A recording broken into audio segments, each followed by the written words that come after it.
મંત્રી પ્રવીણભાઈ માળીના અધ્યક્ષસ્થાને ડીસા તાલુકાના ડાવસ ગામે બનાસ નદીના કિનારે ગુજરાતના પ્રથમ મહાવન કવચ પ્રોજેક્ટનો પ્રારંભ કરવામાં આવ્યો।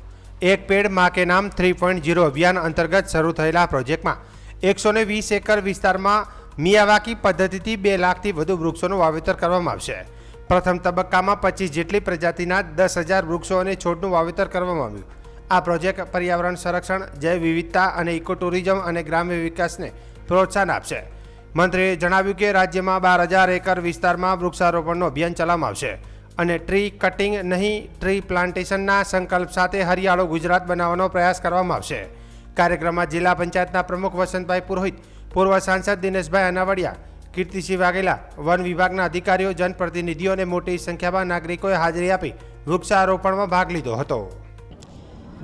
નરેન્દ્રભાઈને પ્રધાનમંત્રી તરીકે જનસેવાના 12 વર્ષ પૂર્ણ થયા એ નિમિત્તે ગુજરાતનું સૌથી મોટું મહાવન કવચ જે ફોરેસ્ટ વિભાગની આ વર્ષની યોજનાને પહેલી શરૂઆત ડીસાના ડાવસથી કરવામાં આવી છે। એટલે 12 વર્ષ નિમિત્તે 120 એકરની અંદર મહાવન કવચ બનાવવાની શરૂઆત કરી છે।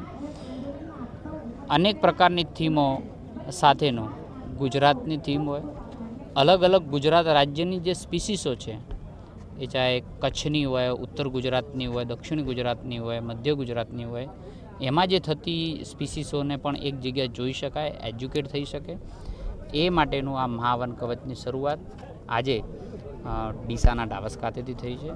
જેમાં જિલ્લા ભાજપના પ્રમુખશ્રી, જિલ્લા પંચાયતના પ્રમુખશ્રી, બનાસકાંઠાના સૌ આગેવાનો, ચૂંટાયેલા પ્રતિનિધિઓ અને સાથે ગામ લોકો એક સાથે લોકો પોતાની રીતે વાવેતર કરે અને એનું જતન સર્વાઈવલ રેશિયો સાથેનું મહાવન કવચની શરૂઆત થઈ છે।